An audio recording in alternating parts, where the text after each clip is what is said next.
নিজামী বাতিলের মোকাবেলায় উপযুক্ত মাদ্রাসা তৈরি করা,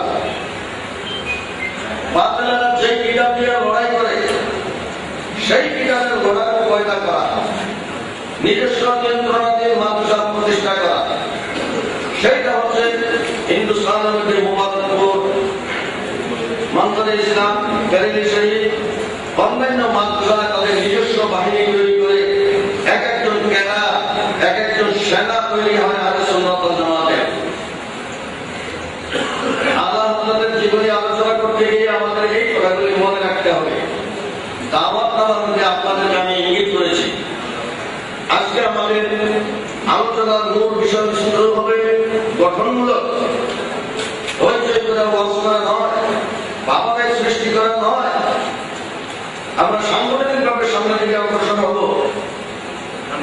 নাবিকের জায়গা আছে, ধোবার জায়গা আছে, জামারের জায়গা আছে, পুলিশ জায়গা আছে, লেবারের জায়গা আছে, তাদের অফিস আছে, কিন্তু আমাদের আহলে সুন্নাত ওয়াল জামাতের কোনো অফিস, নিজস্ব কোনো জায়গা নাই।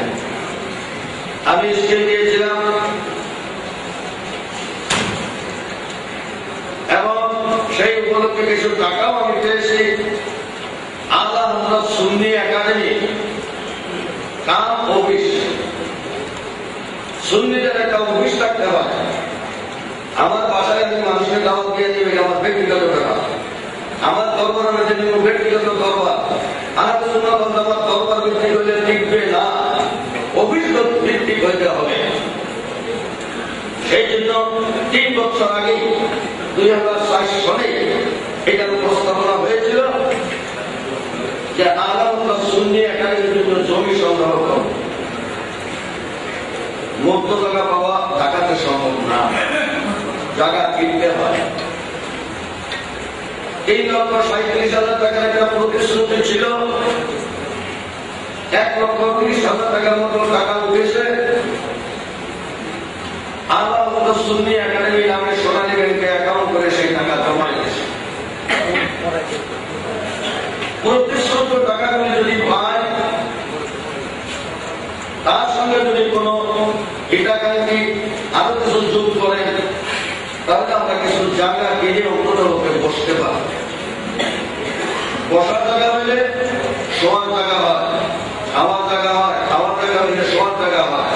সামান্য একটু জায়গা নিয়ে যদি আমরা বসতে পারি, আপনারা জানেন ঢাকার মধ্যে একটা জায়গা কিনতে 7-8 লাখ টাকা লাগে, 10 লাখ টাকা লাগে, 15 লাখ টাকা লাগে, লাখাবাদে কিনতে গেলে 20 লাখ টাকা লাগে, আর একটু দূরে গেলে সেখানে 10 লাখ টাকা লাগে, আর একটু দূরে গেলে 3 লাখ টাকা লাগে। একটা জায়গা অন্তত 10-20 লাখ টাকা যদি সংগ্রহ করে আমরা সবাই কিনতে পারতাম, তাহলে ইনশাআল্লাহ যদি আপনারা সাহস করেন, তাহলে এই বছরের মধ্যে আমি ইনশাআল্লাহ আল্লাহর নামে, আল্লাহ সুন্নি একাডেমির নামে একটু জায়গা কিনে সেই জায়গার মধ্যে দরকার হলে একটা সনের ঘর উঠে দেওয়ার ব্যবস্থা করব, যদি আপনারা সহযোগিতা করেন। তা না হলে আমাদের ঢাকাতে অস্তিত্ব থাকবে না। ওই হাজীগঞ্জ দরবারে চলে যাবে, চিটাগাং দরবারে চলে যাবে, সিলেট দরবারে চলে যাবে, ঢাকা রাজধানী খালি হয়ে যাবে। সবাই আসতে হবে ঢাকা রাজধানী। ঢাকা রাজধানীতে সমস্ত দরবার সমর্থন করে একটা সুন্নি একাডেমি গঠন করতে হবে। আমি বিভিন্ন দরবারে হুজুরদের কাছে সবিরা আরজ করব, আপনাদের অনুসারী তাদেরকে উদ্বুদ্ধ করে টাকা জমা দেন, এই জন্য আপনাদের জমি নিয়ে নেন। স্থায়ীভাবে আলোচনা করতে বসার একটা জায়গা হবে। আমরা বার্ষিক সভা করব আমাদের নিজস্ব জায়গাতে, আমরা অফিস করবো নিজস্ব জায়গাতে, মাদ্রাসা করবো নিজস্ব জায়গাতে। পক্ষ নিয়ে আমরা শুরু করি, এটা গঠনমূলক একটা কাজ। আজকের আল্লাহ এই সুন্নি একাডেমিতে আমি এই কথাটার উপরে জোর দিই। আমার বক্তব্য সংক্ষেপ করব। বর্তমান দেশের নাজুক পরিস্থিতি, একদিকে নাজুক, আরেকদিকে আমরা যা চেয়েছিলাম তাই হচ্ছে, ঠিক কিনা?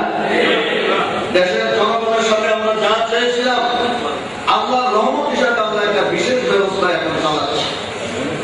লুটপাটের রাজত্ব শেষ হয়ে গেছে, এখন সেই সোরেরা তৎপরেরা কাঁপছে। দুর্নীতি দমনে বর্তমান কেয়ারটেকার সরকার যে সাহসী ভূমিকা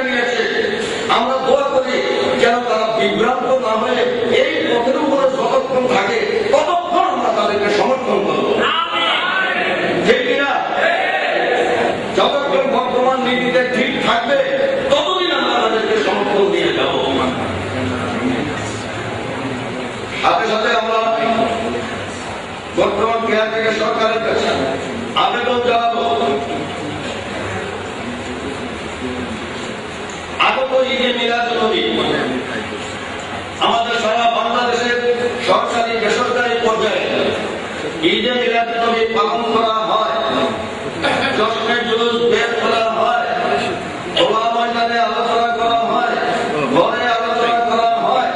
পরশুদিনের সরকারের যে প্রজ্ঞাপন জারি করেছে, এই প্রজ্ঞাপন কিন্তু আমাদের ওইটার সাথে কন্ট্রাডিক্টরি, একটু সাংঘর্ষিক হয়ে যাচ্ছে।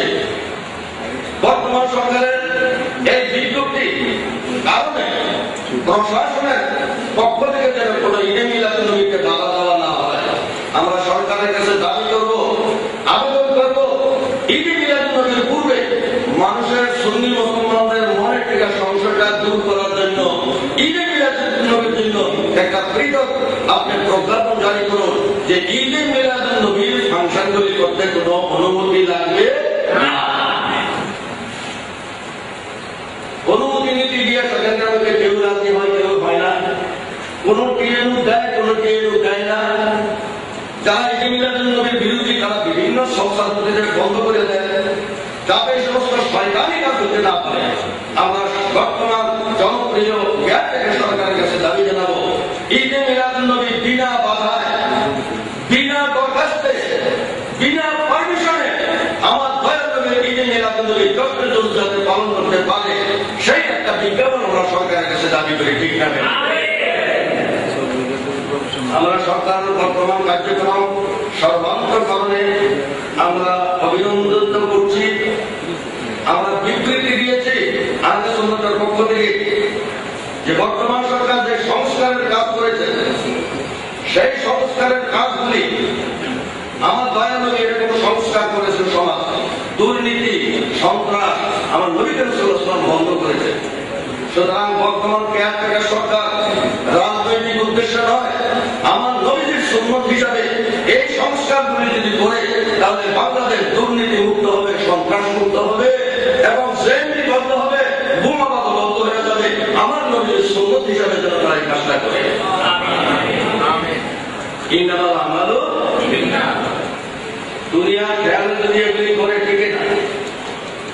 আল্লাহর রাস্তায় যদি করে, তাহলে সবাই স্বীকৃতি দিবে এবং সরকারও বিভ্রান্ত হবে না।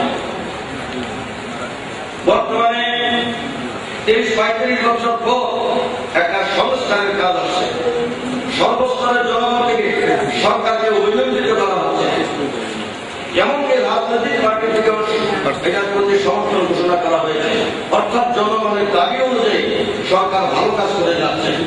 এরকম ভালো কাজ যেন সবসময় করতে পারে, আমরা তাদের জন্য সবসময় দোয়া করি। আল্লাহ আজকে এই সভায় যেহেতু আমাদের সভাপতি মাওলানা নুরুল ইসলাম হাশেমী সাহেব আসতে পারেন নাই, সেই জন্য অস্থায়ীভাবে আজকে কার্য পরিচালনা করার জন্য, আজকে সভাপতিত্ব করার জন্য আমি প্রস্তাব করছি আমাদের ঢাকায় অবস্থানরত পীর তরিকত মহব্বতের হুজুর হযরত মাওলানা আব্দুল হামিদ সাহেব বয়োজ্যেষ্ঠ হিসাবে আজকের এই সভার সভাপতিত্ব করবেন।